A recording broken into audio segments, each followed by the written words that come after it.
You're still Mayor of London. And usually, Mr. Mayor, Mr. Mayor, you say, do I prepare these things in the mirror? Well, at least I can look at myself in the mirror, Mr. Mayor. So with these 12 days of Sadiq Khan, what part of those are you most proud of? London politics just exploded. And this time, it's not just another routine debate. Inside the London Assembly, a heated confrontation between Alessandro Georgiou and London Mayor Sadiq Khan has sparked serious questions about policing, race relations, public safety, and political accountability in the UK. What started as a formal question quickly escalated into accusations of racism, clashes over police morale, and a deeper divide between political sides, exposing tensions that many believe are being downplayed in mainstream coverage. But here's the part most people are missing. There's a key moment in this exchange that completely reframes the narrative, and it could change how you see this entire situation. So if you're a racist or a misogynist or a homophobic, I want you to have low morale. I want you to leave. With rising concerns about crime in London, trust in the Metropolitan Police, and growing political polarisation, this debate goes far beyond City Hall. It reflects a much bigger shift happening across British politics right now. Watch until the end, because the final exchange reveals something crucial that ties everything together. If you believe in open debate and uncensored information, share this video, like it, and subscribe, because more people need to see what's really happening. And why this is a really important issue. Well, Londoners will look to you taking action rather than just writing letters. Thank you, Chair. Assembly Member Georgiou. Thank you, Mr. Chairman. And can I just say, I heard a rumour that you're only being put in the Lords to keep an eye on the Lord Bailey of Paddington. Mr. Mayor, firstly, Merry Christmas to you and your family. But we're here to talk about whether you're on the side of Londoners. And Mr. Mayor, I'm currently teaching my daughter the 12 days of Christmas, and I thought I'd give you my rendition.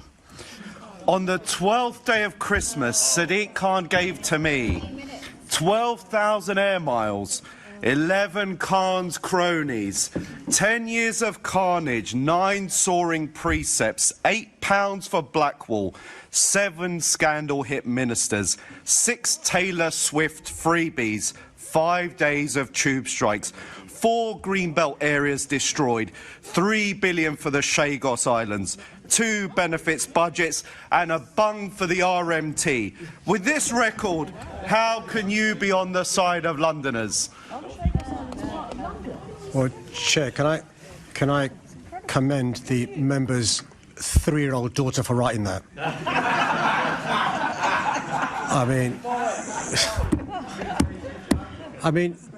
Chair, it's just worth reminding ourselves, the member actually thought about it, he wrote it down, he practiced this morning, and he did it. It just beggars belief he's on the Assembly. I think there's no prospect of him being elevated to the House of Lords anytime soon, Chair. It beggars belief that you're still Mayor of London. And usually, Mr. Mayor, Mr. Mayor, you say, do I prepare these things in the mirror? Well, at least I can look at myself in the mirror, Mr. Mayor. So with these 12 days of Sadiq Khan, what part of those are you most proud of? I think I'm proud of the 100 million meals we've delivered in primary schools for our children. I'm proud of the more than 500,000 positive opportunities we've provided to young people. I'm proud that bus fares in London are £1.75, still frozen for the 7th year, and tram fares cheapest in the country. I am proud of winning 3 times. I think the only person I've beaten is not in the House of Lords is the one sitting next to him. The rest they elevate to the House of Lords when I beat them.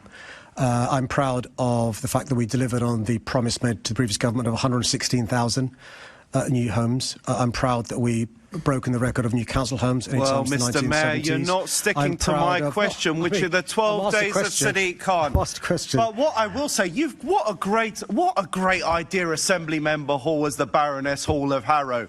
I think we'll take that back. Very well done, Mr. Mayor. You finally come up with one good idea. I'll leave it there, Mr. Chairman. Thank you so much. The question is which party? There's no question whatsoever about that.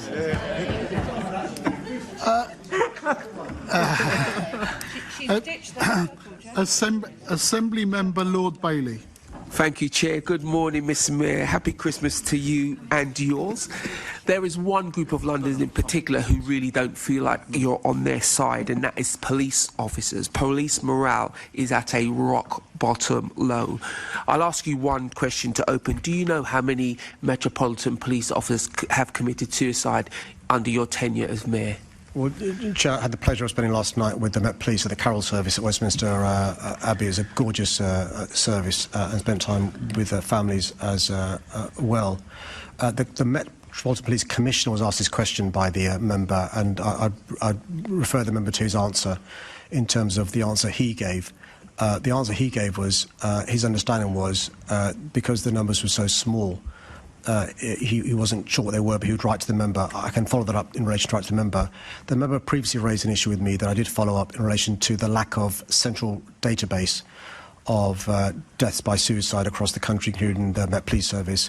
My office did raise this with the police, and again, if he's not had a response, I'll make sure he gets a response. I've had no response, but Mr. Mayor, it's clear that you don't know the answer. Neither did the Metropolitan Police Commissioner, and that's because the data is not collected. You will know, everybody around this table will know that, but as a Metropolitan Police officer, you will deal with innumerable stabbings, rapes, suicides, child sex grooming gangs. You'll be exposed to people with poor mental health, all of which that will affect your mental health. So why isn't this data collected? The Commissioner explained this, and I'm really surprised he didn't refer to this in his question just now. There are sometimes inquests held where a verdict of suicide could be returned. Sometimes a death certificate could say it's suicide. It's for the family to let the police know in those circumstances, but the Commissioner was referring to the fact that there are very few, he couldn't think of any, very few examples in the Met where those two things have happened. And often it's difficult to categorise a death as a death by suicide. And that's, I think, one of the complexities of this, which is why I suggested that his idea was a good one about a national system of collecting this, because we don't know whether there is a serious issue in the police service for the reasons he said, the stresses officers suffer, because we don't measure it. I'm a firm believer in measuring it to see how good a bad problem is. That's why I supported his idea for a central way of recording this. It hasn't happened in any of the 43 police forces, but I'm happy to work with him to get a central system. Thank you, Mr. Mayor. But to be clear, other police forces do collect this data. And all of the complexities that you've explained, which do exist, other police forces, many, many smaller police forces, have found a way around this. So I don't accept the Commissioner's interpretation of the problem.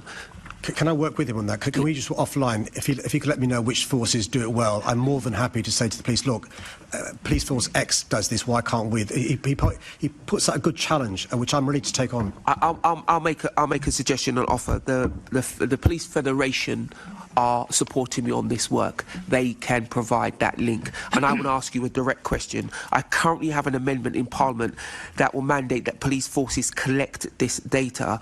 Will you support me, particularly with the Met, will you support me in pushing this through? Not at the moment. I need to see the details of the clause he's pushing, because mandate, for the reasons I've said, I'd be a bit careful. But I'm more than happy to take this away. And if it's the case there are no concerns, more than happy to support this publicly as well as privately as well.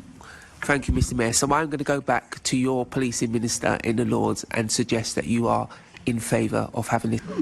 Subject to the stuff I've said, yeah, more than happy to. The key point is, on a serious note, what you said at the beginning, which is some of the things the police see and experience is incredibly stressful. And the genesis of this is he wants to get to the root of this. Operation Hampshire was a good way of getting to injuries and stuff.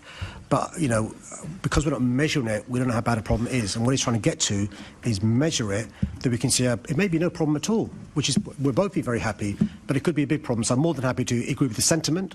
But if I could go and just look at the consequences. I accept you need to look at the detail, but I will make this one last point. Police morale in London is at an all-time low. This is an opportunity for you to demonstrate, not with kind words, not with fancy press releases, but with real action, that you're on the side of our police officers. It will make a significant difference to the safety of Londoners, young, old, black, white, green, white, blue. We need the morale of our police officers to be lifted up, and they're looking to you for some leadership. Thank you. Can I deal with this issue of police morale? And I want to deal with this head on.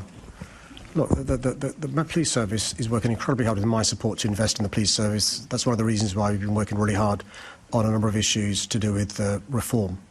Some of that reform the Commission has undertaken will affect morale.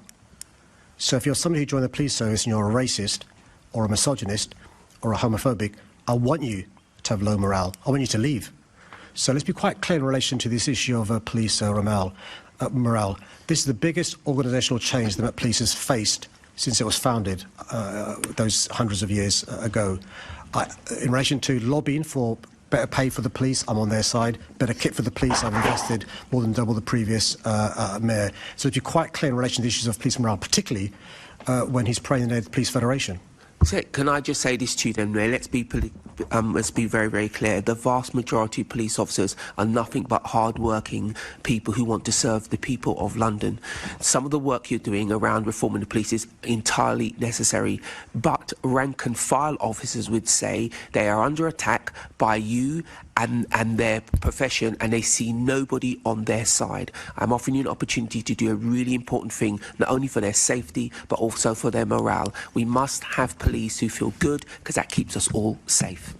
I agree completely with that. Can I thank you for saying that and the way you said it? I really appreciate that. Thank you. Thank you, Chair. Assembly Member Desai. Thank you, Chair. Good morning, Mr. Mayor. Mr. Mayor, talking about bad deals, one that comes to mind, a bad deal that comes to mind, a very bad deal, in fact, is the one that was negotiated on behalf of Londoners by ex-Mayor Boris Johnson. The deal agreed by the last Mayor and West Ham United Football Club for the London Stadium was a disaster for London. City Hall, and therefore London taxpayers, makes a loss on the stadium because the cost of operations exceeds the rent paid.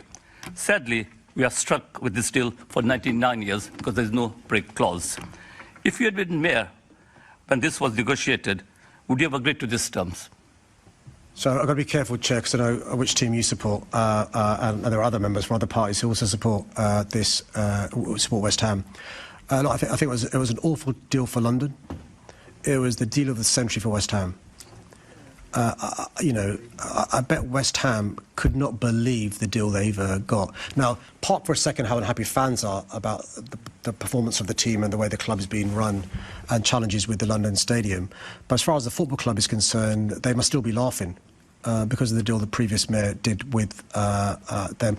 You don't hear them talking about that. When you started the question talking about bad deals done by the previous mayor, you could have gone 12 different places in terms of bad deals done by the previous mayor.